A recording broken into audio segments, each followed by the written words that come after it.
What are distribution channels? Distribution channels are the means by which businesses get products to their consumers. Distribution involves links in a chain of distribution as products are sold between different businesses en route to the final consumer. There are three main types of distribution channel. 1. Direct to the consumer. 2. To the consumer via retailers. 3. To the consumer via wholesalers and retailers. Let me say a little about each of these. Firstly, direct. Niche products with relatively low volume sales are often sold direct. Direct sales could be made online, through mail order, or through shops owned by the manufacturer. Businesses selling direct do not rely on shops or other intermediaries to sell their product. Well-known examples of businesses that sell direct to the consumer are Direct Line, Insurance, and Dell, Computers. Distribution via retailers. Large retailers often purchase goods from manufacturers and sell on to consumers. This method of distribution is sometimes called modern distribution. Products reach consumers via one intermediary. Large retailers have enough buying power to negotiate bulk discount prices with producers. The producer benefits by being able to concentrate primarily on making the product without needing complicated distribution systems to supply thousands or millions of customers. Producers just distribute to a much smaller number of retailers. Distribution via wholesalers and retailers. This type of distribution channel involves at least two intermediaries, wholesalers and retailers. This is sometimes called traditional distribution. Wholesalers are businesses that purchase in considerable bulk from producers and then sell smaller batches to many different retail businesses. For instance, independently owned convenience grocery stores and pet shops usually buy their stock from wholesalers. Using wholesalers is an effective way for manufacturers to get products stocked in small retail businesses without having the transport costs involved in making small deliveries to each of them. What factors will influence which method of distribution is chosen?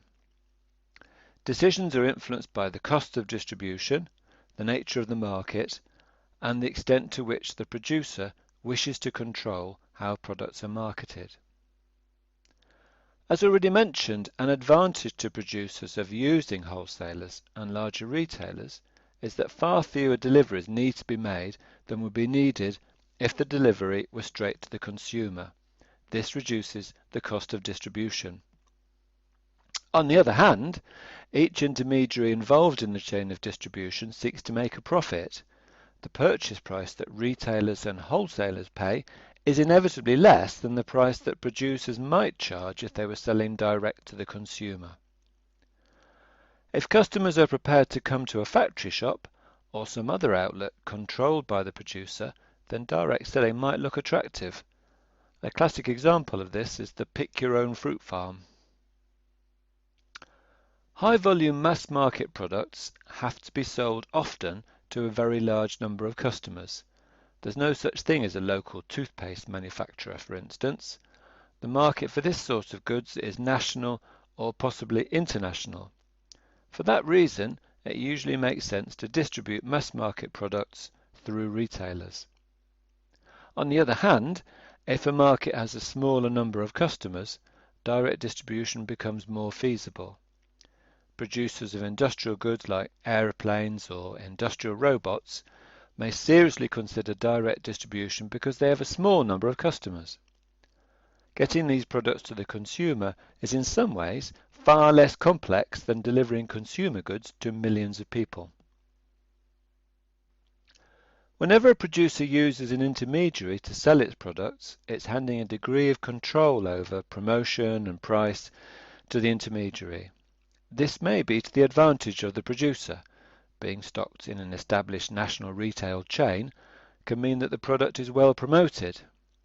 On the other hand, the way that an intermediary, like a retailer, markets a product may not suit the producer.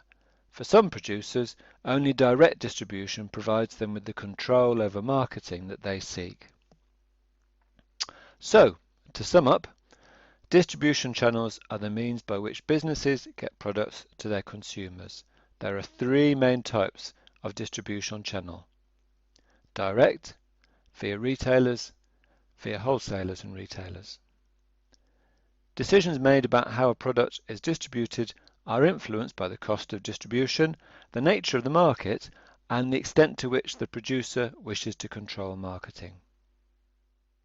You might like to try this activity. Suggest, with reasons, the best way to distribute the following products: A. Double-decker buses, B. Washing powder, C. Herbal remedies for dogs. To find out more, visit learnloads.com.